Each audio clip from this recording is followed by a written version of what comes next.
Halo pemirsa Ina Health TV, bagaimana kabar Anda hari ini? Kali ini bersama saya Dr. Ajib Giptianusa akan menjawab beberapa pertanyaan dari netizen seputar penyakit malaria. Nyamuk seringkali menjadi salah satu penyebab penyakit, sehingga masyarakat menjadi khawatir setiap kali mereka digigit nyamuk, apakah akan terkena penyakit tertentu seperti malaria. Nah, kali ini kita akan fokus membahas penyakit malaria ya. Langsung saja kita mulai ke pertanyaan pertama ya. Hai dok, malaria dan demam berdarah itu sama nggak sih? Ya, jadi malaria dan demam berdarah atau demam dengue itu sama-sama memiliki gejala yang serupa, yaitu demam. Perbedaannya, malaria disebabkan oleh parasit yang namanya Plasmodium dan ditularkan oleh gigitan nyamuk Anopheles.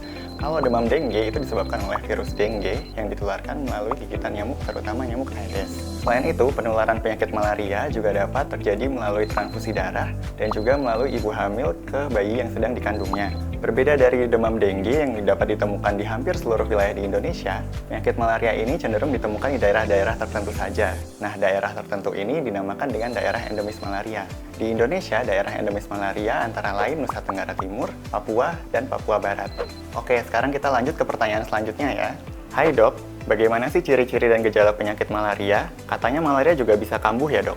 Jadi, secara umum, gejala malaria ini dapat muncul sekitar 1-2 minggu setelah infeksi. Gejala khas yang dapat ditemukan pada pasien dengan malaria, yang pertama adalah menggigil, kemudian diikuti dengan demam tinggi, dan juga berkeringat. Selain itu, malaria ini juga dapat disertai gejala lain, seperti nyeri kepala, nyeri otot, mual, muntah, dan juga diare. Memang gejala malaria ini menyerupai demam dengue, tetapi kunci utamanya adalah ada tidaknya riwayat tinggal atau berpergian ke daerah endemis malaria. Nah, ada beberapa jenis parasit malaria yang memiliki kemampuan untuk tidur atau bersembunyi di liver dan berpotensi menjadi aktif kembali atau kambuh, terutama jika pengobatan tidak tuntas.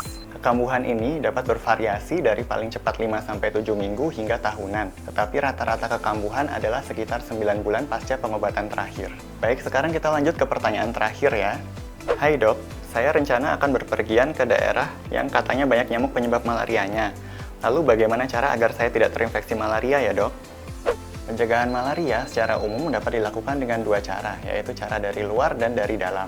Metode pencegahan dari luar dapat dilakukan dengan cara menggunakan repellent, seperti misalkan lotion atau spray anti nyamuk, kemudian mengenakan baju tertutup, memasang kelambu tidur, memasang kawat kasa pada jendela dan pintu rumah, atau menyemprotkan insektisida pada dinding. Lalu, metode pencegahan dari dalam dapat dilakukan dengan menggunakan obat-obatan pencegahan malaria. Tetapi perlu diketahui bahwa penggunaan obat-obatan pencegahan malaria tersebut tidak 100% menjamin Anda terbebas dari infeksi malaria. Hal terpenting dalam upaya pencegahan infeksi malaria adalah dengan menghindari gigitan nyamuk. Sekian dulu saya menjawab beberapa pertanyaan yang telah masuk di media sosial Ina Health TV seputar penyakit malaria. Yang terakhir, beberapa tips yang bisa saya berikan untuk mencegah atau menangani penyakit malaria antara lain, yang pertama, konsultasikan terlebih dahulu kepada dokter apabila Anda berencana untuk berpergian ke daerah endemis malaria, sehingga pencegahan infeksi malaria dapat menjadi lebih efektif. Yang kedua, jika Anda tinggal di daerah endemis atau baru pulang berpergian dari daerah endemis malaria dan mengalami demam tinggi, segera datang ke pusat pelayanan kesehatan untuk memastikan apakah diagnosisnya betul malaria atau bukan. Jika Anda memiliki pertanyaan seputar kesehatan, langsung saja menghubungi akun media sosial Ina Health TV. Jangan lupa subscribe, like, dan komen video-video Ina Health TV lainnya ya. Sampai jumpa!